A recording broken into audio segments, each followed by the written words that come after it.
Il y a des idées reçues qui ont vraiment la peau dure, hein. Des sortes de proverbes de la santé qu'on entend depuis toujours. Ah oui, absolument.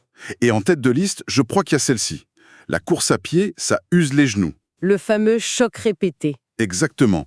L'image du marteau-piqueur, du choc sur le bitume, qui, kilomètre après kilomètre, finit par détruire le cartilage. C'est une peur qui paralyse beaucoup de gens qui voudraient commencer, et c'est une angoisse pour des millions de coureurs. C'est clair. Alors aujourd'hui, on va s'attaquer à ce mythe. On va voir ce que la science dit vraiment du lien entre la course et l'arthrose du genou. Et heureusement, pour un sujet aussi débattu, on a du lourd pour y voir un peu plus clair. La source sur laquelle on s'appuie, c'est ce qui se fait de mieux en matière de preuves scientifiques. Ah oui? C'est une revue systématique avec méta-analyse publiée en 2023 dans The Orthopedic Journal of Sports Medicine. Et il faut bien comprendre ce que ça veut dire. On ne parle pas d'une petite étude isolée. Non, c'est une synthèse. C'est ça, c'est une synthèse qui a compilé et analysé les résultats de nombreuses études déjà existantes pour en tirer une conclusion beaucoup plus puissante, beaucoup plus fiable. Et quand on dit nombreuses études, on ne plaisante pas. Non, pas du tout. La revue en question, elle couvre 17 études différentes, ce qui représente un total de 14 141 personnes. C'est énorme. C'est une cohorte très impressionnante. On a un groupe de plus de 7000 coureurs comparé à un groupe de presque 7000 non-coureurs. La mission qu'on se donne, c'est donc de répondre à la question que tout le monde se pose. Est-ce que le fait de courir accélère la dégradation du genou? Ou est-ce que, contre toute attente, ça pourrait même être une bonne chose? C'est exactement ça. Les chercheurs ont examiné 3 aspects principaux pour avoir une vision complète. La douleur, rapportée par les gens eux-mêmes, les signes objectifs d'usure sur les imageries médicales comme les radios ou les IRM, et enfin le recours à la chirurgie. La prothèse, en gros. Oui, la pose d'une prothèse, qui est souvent le signe d'une arthrose très avancée. Parfait. Alors, allons-y et commençons par ce qui préoccupe le plus au quotidien, la douleur. C'est le premier signal d'alarme. Logiquement, on s'attendrait à ce que les coureurs se plaignent davantage. Et c'est là qu'on tombe sur le premier résultat, qui est probablement le plus spectaculaire et le plus contre-intuitif de toute l'analyse. Je vous écoute. La prévalence de la douleur au genou était significativement plus élevée chez les non-coureurs.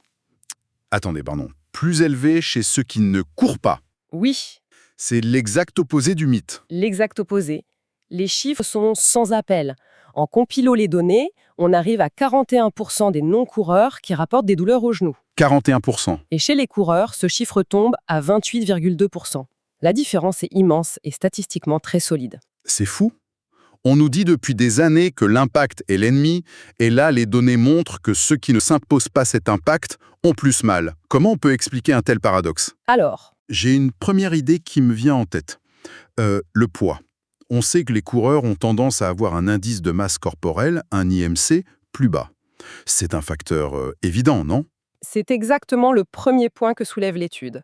En moyenne, l'IMC des coureurs était de 26,7 contre 28 pour les non-coureurs. Ça peut paraître peu, mais chaque kilo en moins, c'est 4 à 5 kilos de pression en moins sur le genou à chaque pas. Ah oui, quand même. Sur des milliers de pas, ça représente une charge colossale qui disparaît de l'articulation.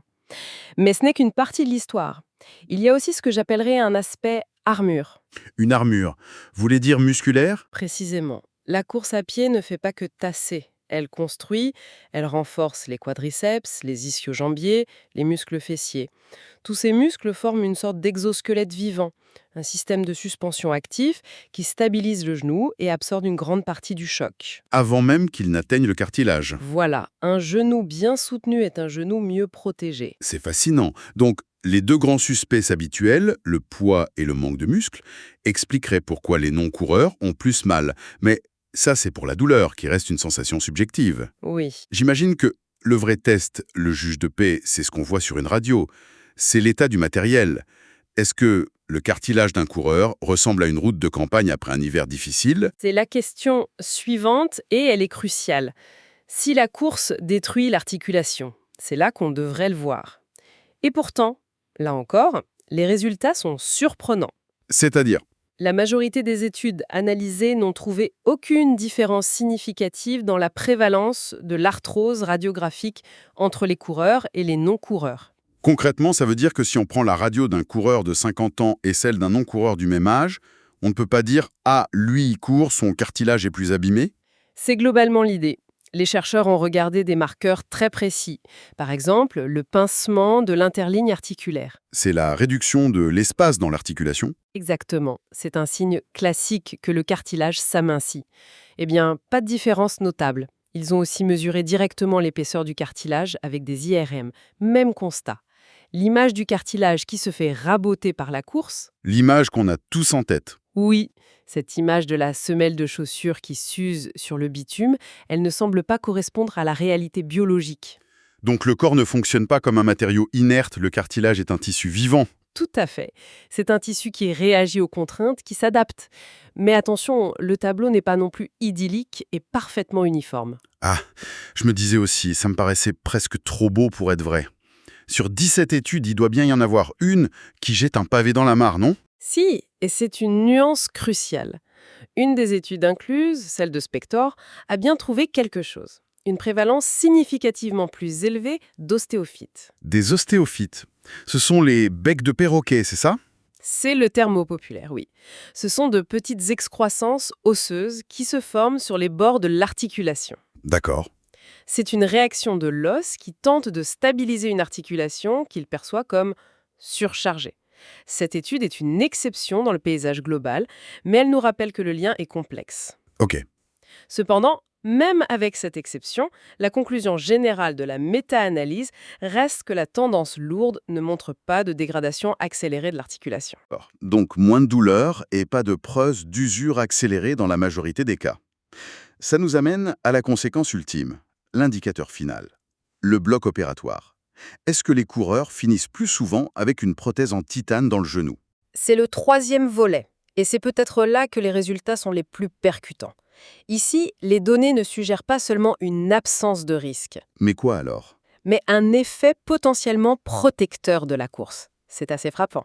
Un effet protecteur. C'est-à-dire que courir pourrait réduire le risque de se faire opérer? C'est ce que suggère une grande étude citée dans la revue. Ils ont comparé le risque de devoir subir une arthroplastie totale du genou. Le résultat est net. Le risque était significativement plus faible chez les coureurs. Et en chiffres, ça donne quoi? Seulement 2,6% d'entre eux avaient eu besoin de cette chirurgie, contre 4,6% chez les non-coureurs. La différence est quasiment du simple au double. Oui, C'est incroyable. On parle d'un risque de passer sur la table d'opération qui est presque divisé par 2. C'est peut-être la statistique la plus forte de toute l'analyse.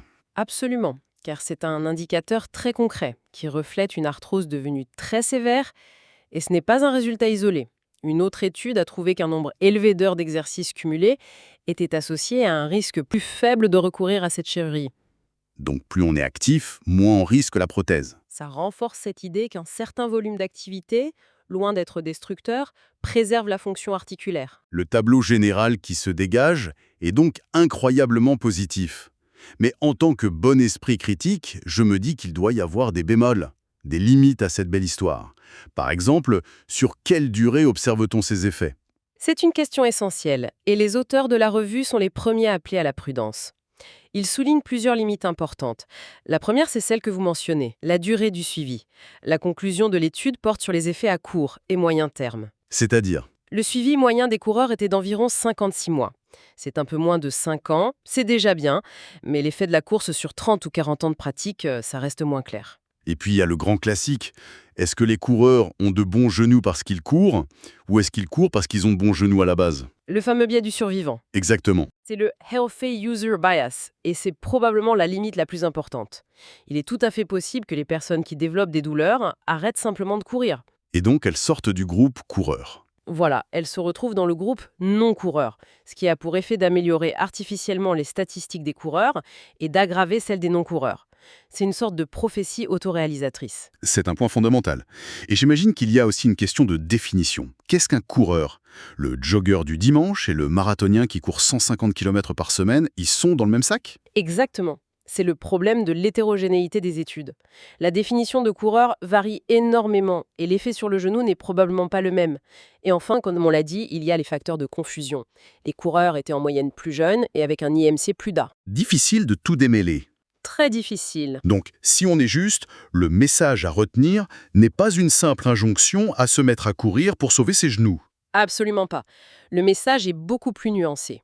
La discussion de l'article met en avant une notion capitale, la relation dose dépendante. Dose dépendante. Oui, l'immobilisation complète d'une articulation est un poison pour le cartilage. Il dépérit. À l'inverse, une charge excessive, trop brutale, mal gérée, peut aussi être destructrice. La course à pied, pratiquée de manière raisonnable, semble se situer dans une zone bénéfique, une sorte de sweet spot. Le juste milieu, où la charge n'est pas une agression, mais une stimulation. C'est l'idée. Une stimulation qui incite le cartilage, les os, les muscles à s'adapter, à se renforcer. La charge n'est pas l'ennemi, c'est la surcharge ou l'absence de charge qui le sont. En résumé, ce que cette grande analyse nous apprend, c'est que l'idée reçue selon laquelle la course use les genoux n'est tout simplement pas soutenue par les données scientifiques. C'est une remise en question majeure. C'est exact. Les preuves suggèrent même le contraire. La pratique de la course pourrait être associée à moins de douleurs et à un recours moins fréquent à la chirurgie de prothèses. Mais il faut garder à l'esprit la nuance finale, qui est peut-être la plus importante. Oui, il n'y a pas de réponse unique pour tout le monde. Le lien est complexe et profondément individuel. Des facteurs comme le poids, la technique de course, un historique de blessure ou le volume d'entraînement sont absolument déterminants. On ne peut pas dissocier l'acte de courir de la personne qui court. Exactement, avec son histoire et sa physiologie propre. C'est un excellent point pour conclure, et en vous écoutant, je réalise qu'on a peut-être passé tout ce temps à poser la mauvaise question. Notre point de départ, le mythe, est centré sur la peur. Est-ce que la course endommage le genou? Oui, Mais une phrase dans la discussion de l'article m'a frappé. Les auteurs écrivent que les stimuli mécaniques résultant de la course aident à susciter une adaptation bénéfique des articulations et des structures environnantes. c'est un changement complet de paradigme. On passe d'une vision de l'usure inévitable à une vision de l'adaptation. C'est ça, du renforcement. Alors, la question à explorer, pour soi-même et pour la recherche, n'est peut-être plus est-ce que la course abîme les genoux, mais plutôt comment et dans quelles conditions précises la course apprend-elle à nos genoux à devenir plus forts et plus résilients. Ce n'est plus une question de dommage, mais une question d'entraînement de l'articulation elle-même.